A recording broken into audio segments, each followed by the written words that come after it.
मनुष्य के जीवन का चालक है भय। मनुष्य सदा ही भय का कारण ढूंढ लेता है। जीवन में जिन मार्गों का हम चुनाव करते हैं वो चुनाव भी हम भय के कारण ही लेते हैं। किंतु क्या ये भय वास्तविक होता है? विचार कीजिए।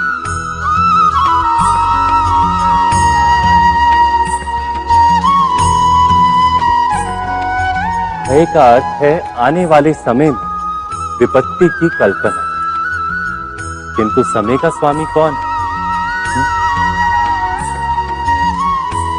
ना तो हम समय के स्वामी हैं, ना हमारे शत्रु या प्रतिस्पर्धी। समय तो ईश्वर के अधीन चलता है। तो क्या यदि कोई आपको हानि पहुंचाने के लिए केवल योजना बनाता है, वो वास्तव में आपको हानि पहुंचा सकता है? नहीं। किंतु भय से भरा हुआ हृदय हमें अधिक हानि पहुंचाता है। क्या ये सत्य नहीं?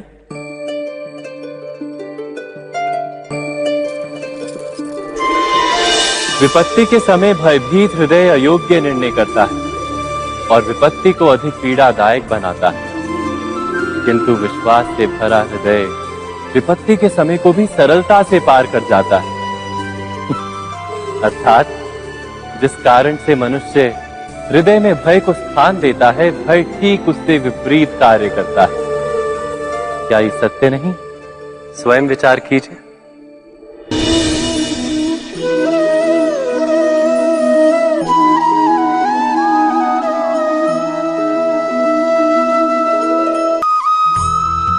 जीवन में आने वाले संघर्षों के लिए जब मनुष्य स्वयं को योग्य नहीं मानता, जब उसे अपने ही बल पर विश्वास नहीं रहता, तब वो सद्गुणों को त्याग कर दुर्गुणों को अपनाता है।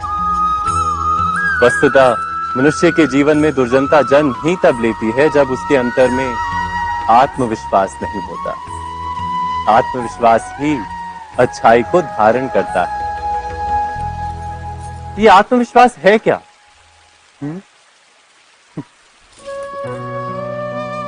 जब मनुष्य ये मानता है कि जीवन का संघर्ष उसे दुर्बल बनाता है, तो उसे अपने ऊपर विश्वास नहीं रहता। वो संघर्ष के पार जाने के बदले संघर्ष से छूटने के उपाय ढूंढने लगता है। किंतु जब वो ये समझता है कि ये संघर्ष उसे अधिक शक्तिशाली बनाते हैं, ठीक जैसे व्यायाम करने से देह की शक्ति बढ़ती है, तो प्रत्येक संघर्ष के साथ उसका उत्साह बढ़ता है।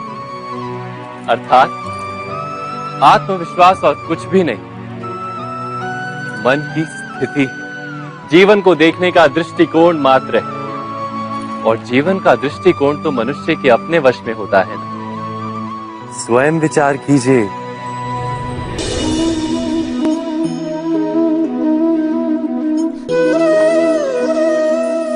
सत्ता की लालसा सबके हृदय को घेरे रहती है।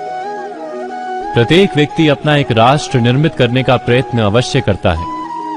फिर वो राष्ट्र कुरु राष्ट्र की भांति बहुत बड़ा हो या फिर अपने परिवार तक सीमित हो, वो सत्ता प्राप्त करने का प्रयास अवश्य करता है। किंतु सत्ता का वास्तविक रूप क्या है? क्या हमने कभी विचार किया है? एक मनुष्य जितने अधिक लोगों के जीवन को प्रभावित कर सके, जितने अधिक लोगों के जीवन की स्वतंत्रता पर अंकुश रख सके, उतनी ही अधिक सत्ता का अनुभव करता है वो। सत्ता का वास्तविक रूप ही है अन्य के जीवन पर स्वयं का प्रभाव। किंतु क्या वास्तविक प्रभाव प्रेम, दया, करुणा और धर्म से निर्मित नहीं होता? जब भी मनुष्य कठोरता और अधर्म से सत्ता प्राप्त करने का प्रयत्न करता है, तब वो दूसरों के हृदय में विरोध अथवा विद्रोह को जन्म देता है। और परिणाम कुछ इस प्रकार।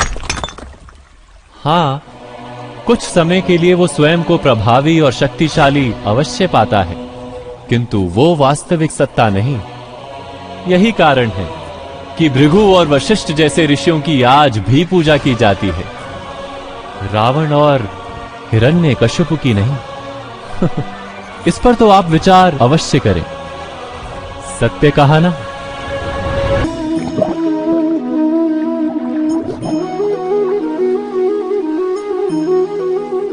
इस संसार में आने वाला प्रत्येक बालक संपूर्णतः संस्कार रहित होता है। उसके अंतर पर ना किसी अच्छे संस्कार के चिन्ह अंकित होते हैं, ना ही बुरे संस्कार के। अर्थात जन्म से बालक में ना कोई गुण होता है और ना ही कोई दोष। तो ये दोष अथवा गुण किस प्रकार प्राप्त होते हैं? क्या हमने कभी विचार किया है? जो बात माता पिता के मुख से निरंतर सुनी जाती है, वही बात उनकी संतानों के हृदय का संस्कार बनती है। जैसे किसी गांव में नदी तट तक एक पगडंडी बन जाती है केवल उस मार्ग पर बार बार चलने के कारण। अर्थात माता पिता के हृदय की इच्छाएं उनकी संतानों के हृदय का दोष अथवा गुण बनकर जन्म लेती हैं। क्या ये सत्य नहीं? पर फिर भी जब उनकी संतानों में कोई दोष दिखाई देता है तो माता पिता आश्चर्य और दुख से भर जाते। माता पिता का हृदय ये प्रश्न करता है कि उनकी संतानों में ये कुसंस्कार आए कहां से। सत्य तो यही है कि माता पिता अपनी संतानों को अनजाने में ही कुसंस्कार के बीज दे देते हैं, जो उनके संतानों की हृदय भूमि पर कुसंस्कार का वृक्ष बनकर उगता है। अर्थात अपनी संतानों को सुसंस्कारी और धर्ममय बनाने की आशा रखने वाले प्रत्येक माता पिता को प्रथम अपने हृदय की इच्छाओं पर अंकुश रखना क्या अनिवार्य नहीं?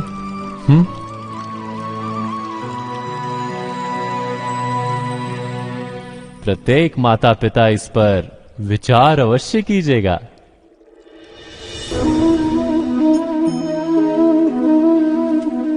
मनुष्य का स्वभाव है कि वो स्वयं को, अपने परिवार को, अपनी संतानों को अधिकतम सुख प्राप्त हो ऐसी इच्छा रखता है। इसी कारण से हम सदा श्रम और कष्ट से अंतर रखते हैं, विश्राम और सुविधाओं को बढ़ाने का प्रयास करते हैं।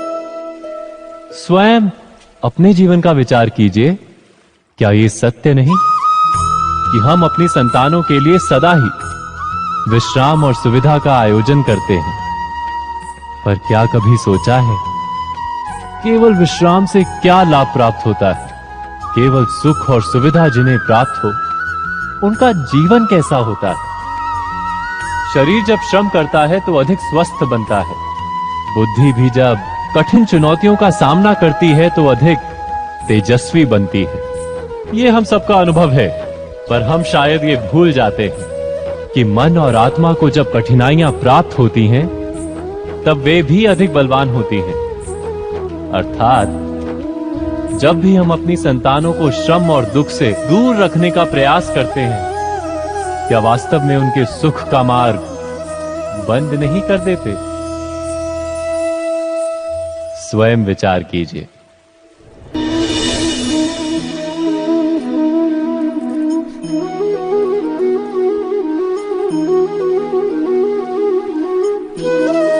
ज्ञान प्राप्ति सदा ही समर्पण से होती है, यह हम सब जानते हैं। किंतु समर्पण का वास्तविक महत्व क्या है? क्या हमने कभी विचार किया?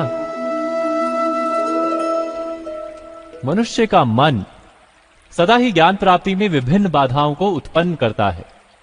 कभी किसी अन्य विद्यार्थी से ईर्ष्या हो जाती है, कभी पढ़ाए हुए पाठों पर संदेह जन्मता है और कभी गुरु द्वारा दिया गया दंड मन को अहंकार से भर देता है। नहीं, क्या ऐसा नहीं होता?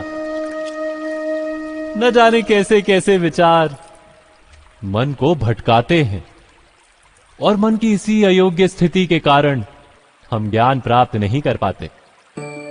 मन की योग्य स्थिति केवल समर्पण से निर्मित होती है। समर्पण मनुष्य के अहंकार का नाश करता है। ईर्ष्या, महत्वाकांक्षा आदि भावनाओं को दूर कर हृदय को शांत करता है और मन को एकाग्र करता है। वास्तव में ईश्वर की सृष्टि में ना ज्ञान की मर्यादा है ना ज्ञानियों की। गुरु दत्तात्रेय ने तो गाय और श्वान से भी ज्ञान प्राप्त कर लिया था। अर्थात विषय ब्रह्म ज्ञान का हो या जीवन के ज्ञान का या गुरुकुल में प्राप्त होने वाले ज्ञान का, उसकी प्राप्ति के लिए गुरु से अधिक महत्व है उस गुरु के प्रति हमारा समर्पण। क्या ये सत्य नहीं? स्वयं विचार कीजिए।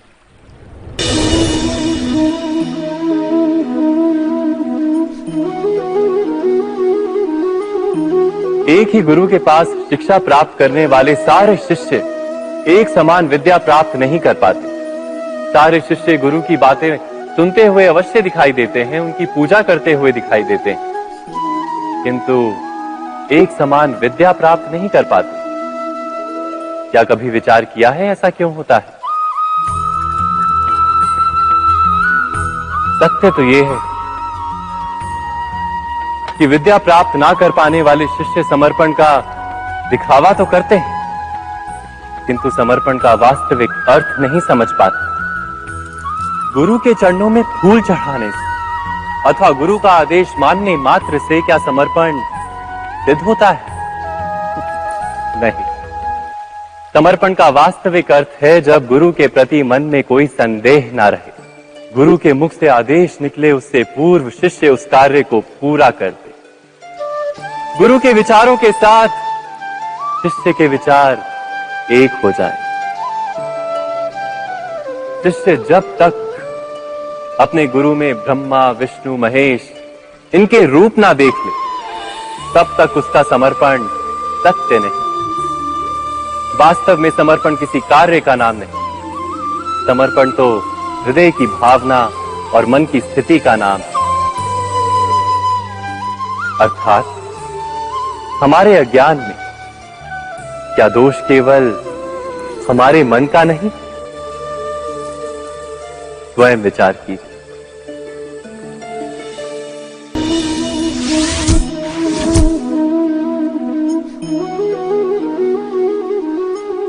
श्रेष्ठता का क्या अर्थ है?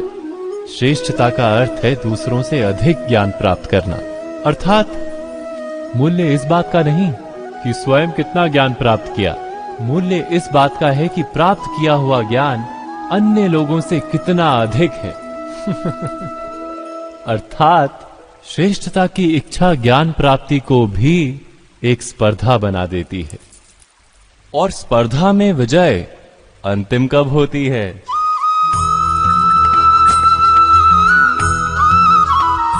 कुछ समय के लिए तो श्रेष्ठ बना जा सकता है, किंतु सदा के लिए कोई श्रेष्ठ नहीं रह पाता।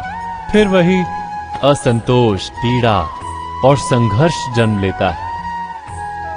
किंतु श्रेष्ठ बनने के बदले यदि उत्तम बनने का प्रयत्न करें तो क्या होगा? उत्तम का अर्थ है कि जितना प्राप्त करने योग्य है वो सब प्राप्त करना, किसी से अधिक पाने की इच्छा से नहीं, मात्र आत्मा की तृप्ति हेतु कुछ प्राप्त करना। उत्तम के मार्ग पर किसी अन्य से स्पर्धा नहीं होती, स्वयं अपने आप से स्पर्धा होती है। अर्थात उत्तम बनने का प्रयत्न करने वाले को देर अबेर सारा ज्ञान प्राप्त हो जाता है, बिना प्रयत्न के ही वो श्रेष्ठ बन जाता है। किंतु जो श्रेष्ठ बनने का प्रयत्न करता है वो श्रेष्ठ बने या ना बने, उत्तम कभी नहीं